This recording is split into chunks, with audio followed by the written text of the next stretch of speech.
David, are you an atheist? Yes.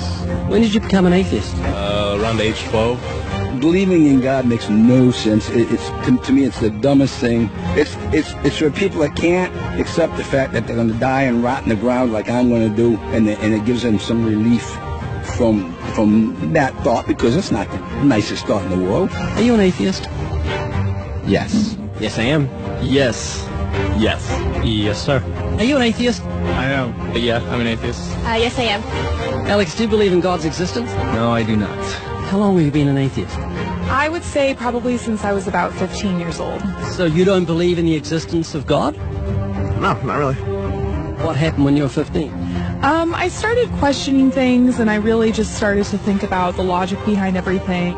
For the most part, we are not shown the evidence for there being a higher power. If we were, I almost guarantee that almost every atheist would immediately agree to there being a higher power. Are you atheists? Yes, yes. Why? Well, I just haven't seen enough evidence, I suppose. I grew up in a Christian family, and just over the few years during high school and as I grew up, I just realized that there wasn't a lot of evidence to support that belief system. Are you open to evidence? I think I am open to evidence. It just would have to be extraordinarily compelling, like out of this world compelling.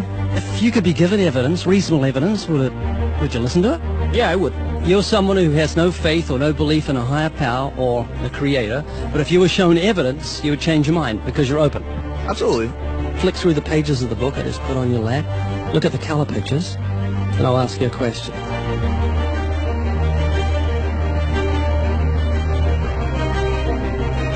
Do you believe that book could happen by accident, that nothing produced the color pictures in the book, that red, orange, yellow, green, blue, indigo, violet ink fell from the sky and formed itself into those beautiful pictures, and then black ink fell from the sky, or from nowhere, and formed itself into coherent words and sentences, capitals and periods and commas, making sense, page numbers fell from the sky, all in order, and then it bound itself and formed itself into a cover with artwork, and there we have a book. Obviously, intelligent design designed the book. Wouldn't that be correct? Yeah. Can you see where I'm going with this? Yeah. Tell me, what is DNA? What is it? Deoxyribonucleic acid, and it's what makes up our bodies and our cells and everything that makes us who we are. DNA is like our biological code, kind of like binary zeros and ones. Information about us, who we are, what makes us us, parts of us, how we look, how we're built, everything like that. Your genes instructed your cells how to make your eyes and what color your eyes should be, and your hair, and your height and your personality. Scientists call it the instruction book for life. Basically. Everything that you are or ever will be made of starts as a tiny book of instructions found in each and every cell. Every time your body wants to make something, it goes back to the instruction book, looks it up, and puts it together.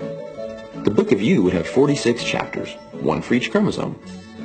Each of our book's 46 chapters is between 48 and 250 million letters long. That's 3.2 billion letters total.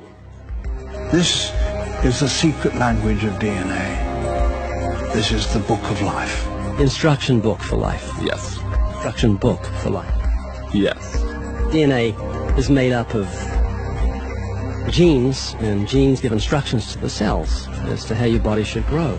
Did you know that those instructions, the instruction book of your DNA, just your DNA, was laid out end for end, would go to the sun and back a number of times? That book of instructions is so comprehensive. DNA is the genetic information encoded in the cell of every living thing that instructs our cells how to grow and how to function.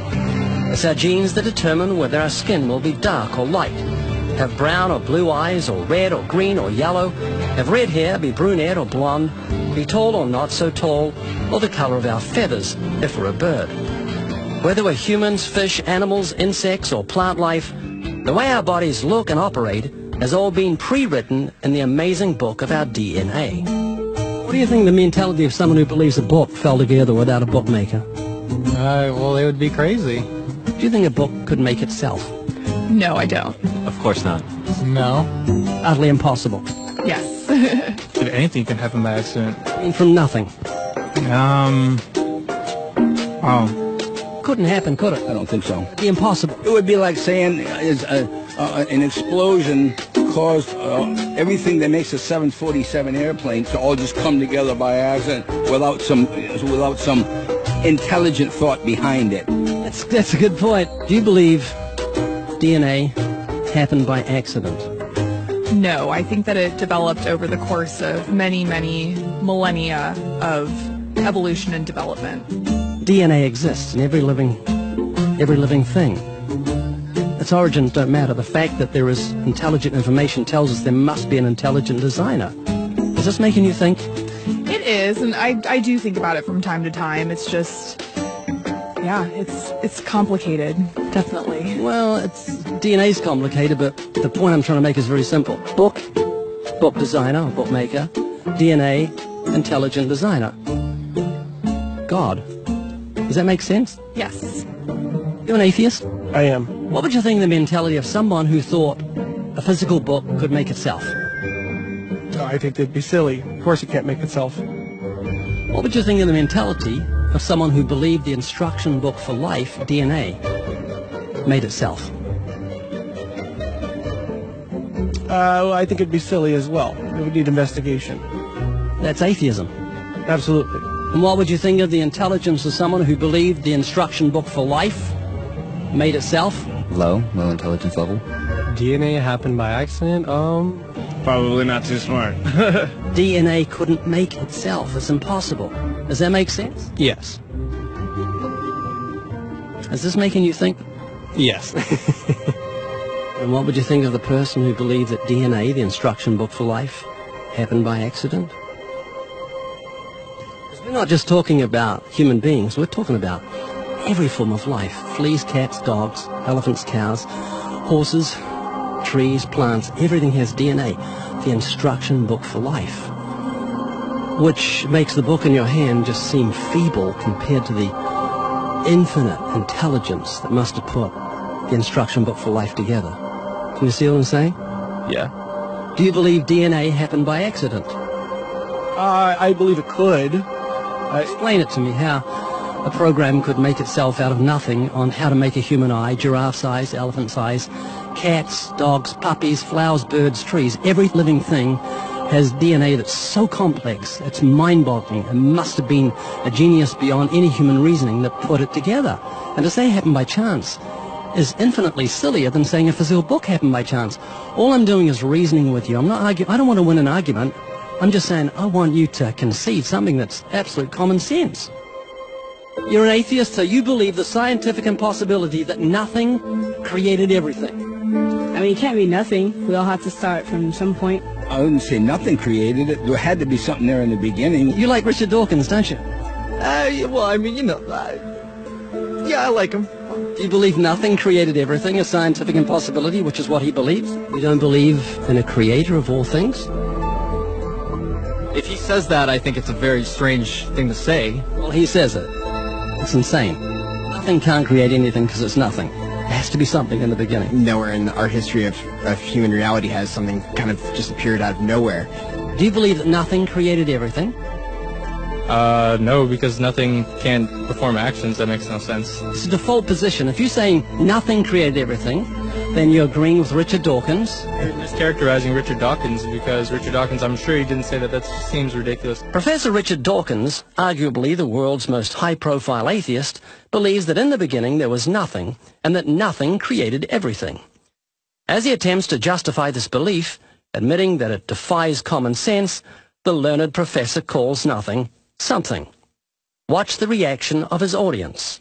Of course it's counterintuitive that you can get something from nothing. Of course common sense doesn't allow you to get something from nothing. That's why it's interesting. It's got to be interesting in order to give rise to the universe at all. Something pretty mysterious had to give rise to the origin of the universe. It's exactly what's meant by nothing, but whatever it is, it's very, very simple. Why is that funny?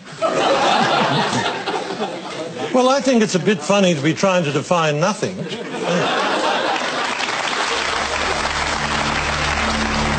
Richard Dawkins, I'm sure he didn't say that. That seems ridiculous. The audience reaction confused the normally eloquent professor because he's not used to being the object of laughter. What he didn't realize was he was talking to people who were endowed by their creator with the virtue of common sense. This was just another case where the emperor has no clothes. Someone should tell this man who has deceived millions, "You're talking foolishness." Is that what you believe? I mean, it can't be nothing. We all have to start from some point. But there has to be something that created everything. You just wasn't God. Is that what you're saying? Yeah. It's just evolution, how things became from one organism into many. But that doesn't solve your dilemma of the initial cause. There has to be an initial cause. If there was a big bang in space that from there issued cats and dogs and horses and cows, the sun, the moon, the stars, the seasons, and all this marvel of creation came from a big explosion, what caused the explosion, and where do the materials come from the explosion, and why is there such incredible order from the explosion? Every explosion I've heard of creates chaos, not order. That makes sense? Oh, yeah.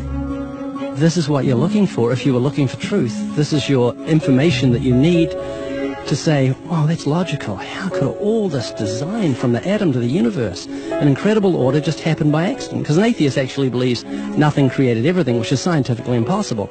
I'm trying to say, Haley, I just want you to think. You're not just a blob of nothing that came from an explosion that created order, which is against nature.